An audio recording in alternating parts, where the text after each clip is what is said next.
La inflación es uno de los fenómenos económicos más complejos y con mayor impacto en la vida cotidiana, ya que no solamente se trata de cifras, sino que afecta directamente el poder adquisitivo, la estabilidad de los precios y también la planificación tanto familiar como la empresarial.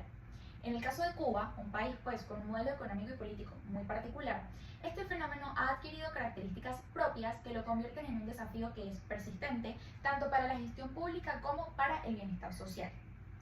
Hola, mi nombre es María Fernanda Salas Suárez, soy estudiante de la materia de Teoría Económica y el día de hoy es 27 de noviembre del presente año. Ahora bien, para ya entrar un poco en materia, considero que es importante conocer primero cuál es el monto de la inflación que se encuentra pues en este país. En 2025, la inflación en Cuba muestra una desaceleración moderada, aunque pues los problemas estructurales siguen presentes. Según por ejemplo datos de Trading Economics y la Oficina Nacional de Estadística e Información, ONEI, la tasa anual se ubicó en un 15.2% en septiembre, una mejora por supuesto frente al pico histórico de 77.3% en el año 2021. Sin embargo, aunque la tendencia es descendente, estos niveles siguen siendo altos si los comparamos con los rangos considerados saludables, que estarían entre el 1 al 3% anual. Esto significa entonces que, aunque la inflación sí ha bajado, la economía cubana aún enfrenta riesgos importantísimos como pérdida de poder adquisitivo, la distorsión de los precios y, por supuesto, la debilitación en la parte de la inversión. Una vez entendido pues el nivel actual de inflación, para mí resulta necesario analizar cuáles vendrían siendo las causas y las consecuencias más relevantes de todo esto. Entre las causas principales se encuentra, en primer lugar, la emisión monetaria sin un respaldo productivo. Es decir, el Estado imprime dinero sin aumentar la producción, lo que genera exceso de liquidez y presiona los precios al alza, es decir, los precios suben de forma insostenible. Además, las distorsiones cambiarias entre el mercado oficial y el mercado informal provocan que los precios se disparen en el mercado paralelo. Por otra parte, existe la dependencia de importaciones en alimentos, medicinas y combustibles que expone al país a la inflación importada y a la volatilidad internacional. De igual forma, existe el déficit fiscal que obliga al gobierno a financiarse con emisión monetaria o con una deuda interna, lo que incrementa la presión inflacionaria que ya existe. Finalmente, también está el deterioro productivo de la agricultura y de la industria, que sumado a las sanciones externas y a la migración, pues reduce la oferta interna y por supuesto agrava la inflación. Ahora, ¿cuáles serían estas consecuencias principales a causa de esto? Como resultado, pues se produce una pérdida del poder adquisitivo, ya que los salarios reales se erosionan y el acceso a bienes básicos se va a dificultar. En consecuencia, aumenta la pobreza y también la desigualdad, pues los precios informales superan ampliamente los ingresos promedios que se están teniendo. De este modo, surge una economía de supervivencia, donde el trueque, la informalidad, pero también la migración se convierten en estrategias de adaptación. Además, la inflación ha debilitado muchísimo lo que es la confianza institucional, afectando el ahorro y por supuesto también la inversión o la planificación empresarial. Por último, existe la incertidumbre económica que limita pues la toma de decisiones tanto en el sector público como en el sector privado. Después de revisar cada una de estas causas y los efectos, es importante relacionar este fenómeno pues con el modelo económico vigente en Cuba y también con el tipo de gobierno que sostiene este país.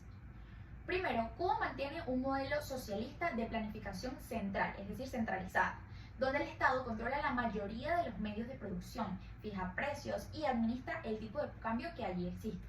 Aunque, por supuesto, se han introducido reformas parciales como el trabajo por cuenta propia y cierta apertura a la inversión extranjera, el sistema sigue siendo altamente dependiente del aparato estatal.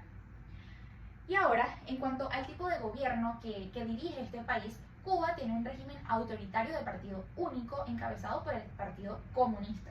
Es decir, las decisiones económicas se toman de forma centralizada, como lo dije anteriormente, sin que haya contrapesos institucionales ni una participación a nivel ciudadana de forma efectiva. Esto influye directamente en la inflación, pues la falta de transparencia fiscal limita el control sobre el gasto público y también sobre la emisión monetaria. La resistencia a reformas estructurales impide, por ejemplo, modernizar el aparato productivo.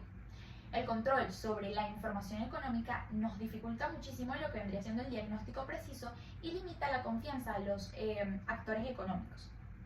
Entonces, con este contexto político y económico que se encuentra en Cuba Teniéndolo en mente, podemos identificar que políticas específicas han contribuido a agravar la inflación en estos últimos años, porque sí, en primer lugar, el gasto público excesivo y el déficit fiscal llevaron al Estado a financiarse con emisión monetaria, generando entonces un exceso de liquidez y presionando los precios al alza, como lo dije anteriormente. En segundo lugar, los controles rígidos de precios y tipos de cambios provocaron las distorsiones y fomentaron los llamados mercados paralelos. Además, estas políticas tienen raíces históricas, por ejemplo, en el periodo especial de los años 90, cuando la caída de la URSS obligó a imponer controles extremos. Un ejemplo claro de todo esto es el caso de los alimentos básicos, donde por ejemplo el arroz regulado en tiendas estatales termina vendiéndose en el mercado informal hasta 5 veces más caro de lo que realmente cuesta. Por último, aunque estas medidas buscaban proteger a los sectores más vulnerables, han tenido efectos contraproducentes, debilitando entonces el poder adquisitivo y también incentivando muchísimo la informalidad. Por otro lado, tras analizar las políticas que han intensificado este problema, corresponde también revisar las estrategias que el gobierno ha implementado para intentar combatir la inflación. En primer lugar, el gobierno ha intentado un ajuste fiscal dentro del plan de la economía en el año 2025, pero la falta de transparencia y la dependencia de la emisión monetaria han limitado, por supuesto, su efectividad. En segundo lugar, se han aplicado controles de precios y también subsidios que son los que han incentivado al mercado informal. Por otra parte, se impulsó una apertura parcial del mercado cambiario con dolarización parcial y múltiples tasas de cambio. Entonces, en conjunto, todas estas estrategias han tenido un impacto, sí, pero este ha sido muy limitado, pues no atacan las causas estructurales de la inflación de forma directa.